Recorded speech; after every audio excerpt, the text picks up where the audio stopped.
Taste the Daily.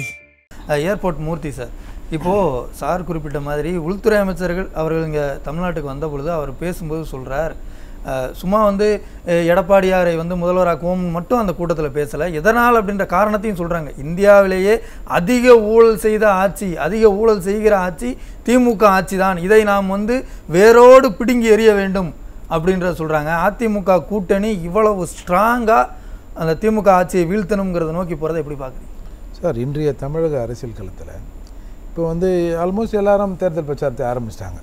மக்களை காப்போம், தமிழகத்தை மீட்போம்னு எடப்பாடியார் அங்கங்கே போய் பேசுகிறார். அப்போது நீங்கள் பார்த்துருப்பீங்க, 5 வருஷத்தில் இவங்க என்ன செஞ்சாங்க அப்படின்ற ஒரு கேள்வி வைக்கிற போது, நாங்கள் ஒரு 11 மருத்துவக் கல்லூரிகள் கட்டிருக்கோம், 7 சட்டக்கல்லூரிகள், 67 ஆர்ட்ஸ் அண்ட் சயின்ஸ் கல்லூரி, அப்புறம் ஒரு 21 பாலிடெக்னிக் கல்லூரிகள்லாம் பண்ணியிருக்கோம். நீங்கள் ஈத்தேன் மீத்தேனில் தெரியாமல் நான் கையெழுத்து போட்டேன்னு நீங்கள் சொன்னீங்க. அதே அந்த மண்டலங்களை பாதுகாக்க இது பாதுகாக்கப்பட்ட வேளாண் மையமாக நான் ஆக்கியிருக்கேன் அப்படின்னு சொல்லிவிட்டு திமுகவின் உருட்டும் திருட்டும் அப்படின்னு என்னென்ன வாக்குறுதிகள் மூலமாக தமிழக வாக்காளர்களை, மக்களை இவர்கள் ஏமாற்றி இருக்கிறார்கள் என்று பட்டியல் போடுறார். கொஞ்சம் கடந்த காலத்தை தாண்டி இப்போது எடப்பாடியார் கொஞ்சம் இறங்கி அடிக்கிறார். அப்போது எடப்பாடியார் கேட்கிற எந்த கேள்விக்கும் இவங்க கிட்ட பதில் இல்லை. அதால் இதை எப்படி டிஃபெண்ட் பண்ணோம் அப்படின்னா, இந்த கூட்டணி மதவாத கூட்டணி, இது ஜெல் ஆகலை அப்படிலாம் சொல்கிறார். அப்போது அதுக்கு தான் சொல்கிறாரு, உங்கள் கூட 99 2001 கூட்டணி வைக்கிற போது அது நல்ல கட்சி, எங்கள் கூட கூட்டணி வச்சா மதவாத கட்சியா?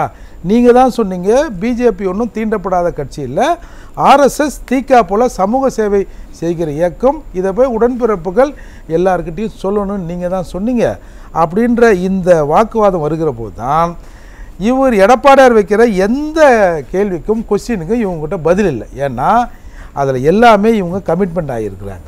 அவர் நடந்ததை சொல்கிறார். இன்றைக்கு நீங்கள் ஒரு 1.5 லட்சம் அரசு ஊழியரை எடுக்கிறேன்னு நீங்கள் எங்கே எடுத்தீங்க?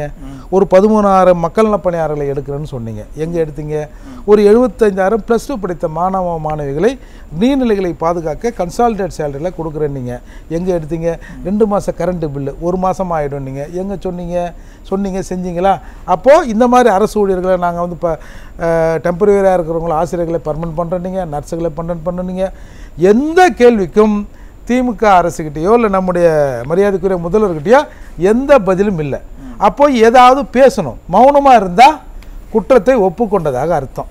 அதால் சரி என்ன பேசலாம், உங்கள் கூட்டணி மதவாத கூட்டணி அப்படின்னு எதையாவது ஒன்று கிளப்பி விடுவோம், இது மக்கள்கிட்ட போவோம். ஏன்னா சிறுபான்மை மக்களின் பாதுகாவலர் நாங்கள் அப்படின்னு திரும்பவும் இந்த எலெக்ஷன்லையும் சொல்ல முடியாது. ஏன்னா நீண்ட நாள் சிறையில் இருக்கிற இஸ்லாமிய சிறை கைதிகளை நான் வந்தவனே கைது போட்டு வெளியே அனுப்பிச்சிடுவோம். நீங்கள் ஒரு பிஜேபி ஆண்டால் கூட இந்த சிறை கைதி சிறையிலிருந்து வெளியே வந்தால் இவர் யாருக்காக பேசினாரோ அல்லது எதிர்த்தரப்பினர் இவரை கொலை செய்து விடுவார்கள், இவருக்கு உயிருக்கு ஆபத்து இருக்கிறது, ஆதலால் இவரை சிறையில் வைக்கிறோம் அப்படின்னு பிஜேபி ஆள்ற இடத்துல கூட ஒரு அஃபிடவிட் போட மாட்டாங்க.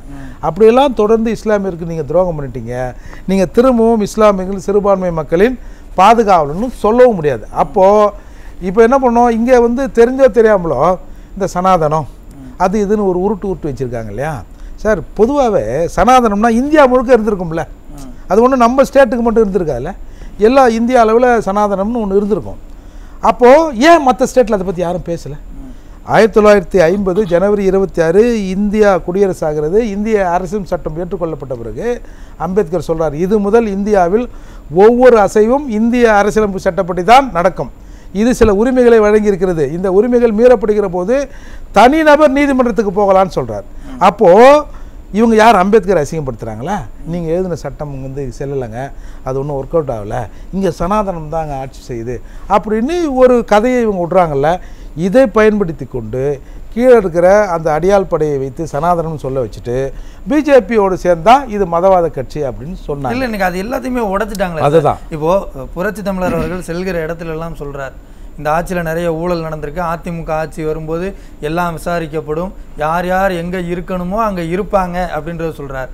அங்கே உள்துறை அமைச்சர் அவர்கள் வரும்போது அவரும் சொல்கிறார், இந்திய அளவில் அதிக ஊழல் செய்கிற ஆட்சி திமுக ஆட்சி தான் சொல்கிறார். அப்போ இலக்குங்கிறத ஃபிக்ஸ் பண்ணிட்டாங்கல்ல, இந்த ஊழல் இதை வைத்து தானே இதை கொண்டு போக போகிறாங்கன்ற தெரியுதுல்ல. ஆமாம் சார். அப்போது இதுக்கு இவங்ககிட்ட பதில் இல்லை, ஏதாவது ஒரு பதிலை சொல்லணும். இல்லை அவங்க 2 பேரும் சேர்ந்தா மதவாத கட்சி, அதிமுகவை பிஜேபி விழுங்கி விடும். சரி, நான் என்ன கேட்குறேன், அதிமுக பிஜேபி முழுங்குதுன்னா உங்களுக்கு நல்லது தானே?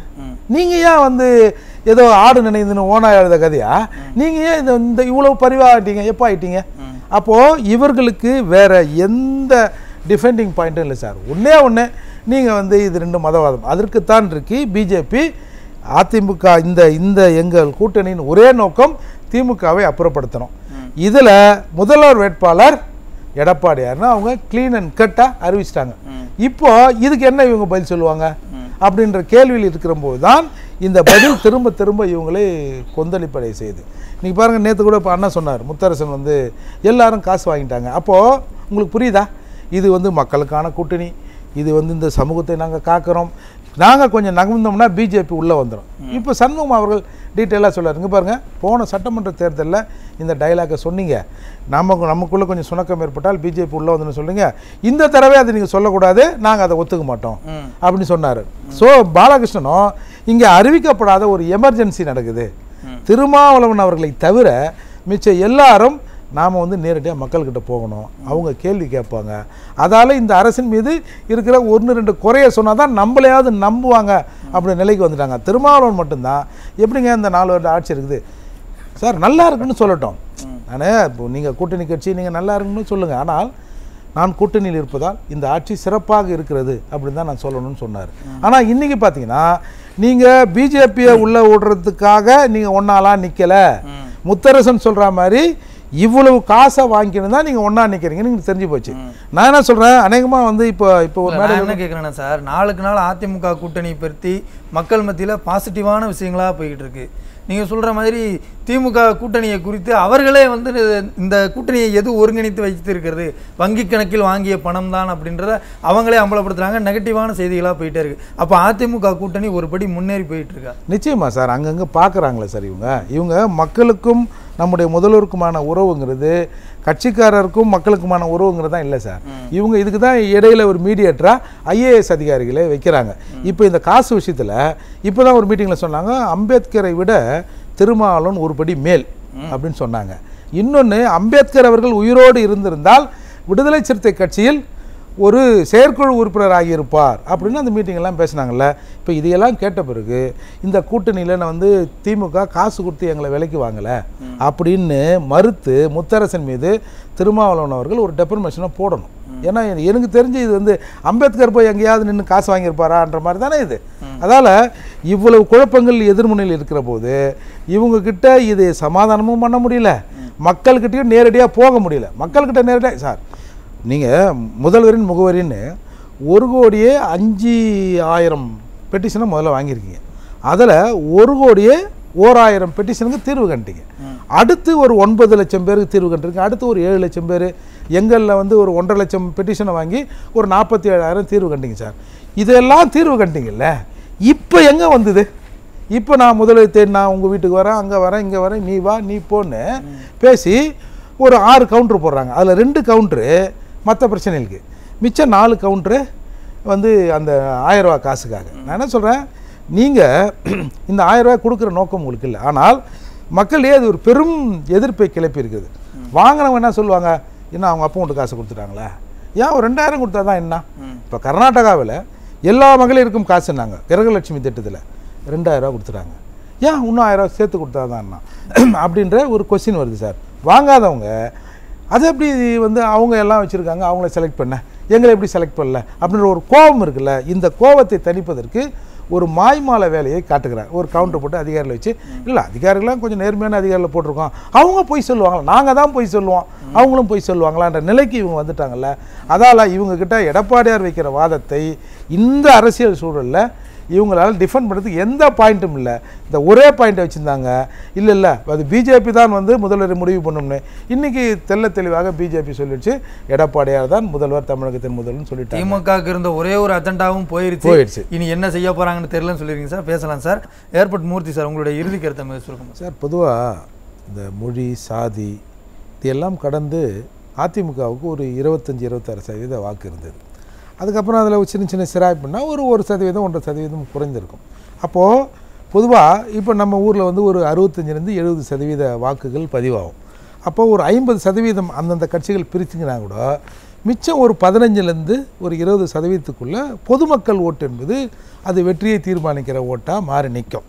அப்போது இன்றைக்கு தமிழகத்தில் ஒரு திமுக செஞ்சதில் ஒரு நல்ல ஐடியா என்னென்னா, ஒருத்தனை ஏமாத்தினா அவனோட ஆசையை தூண்டணுன்னுவாங்க.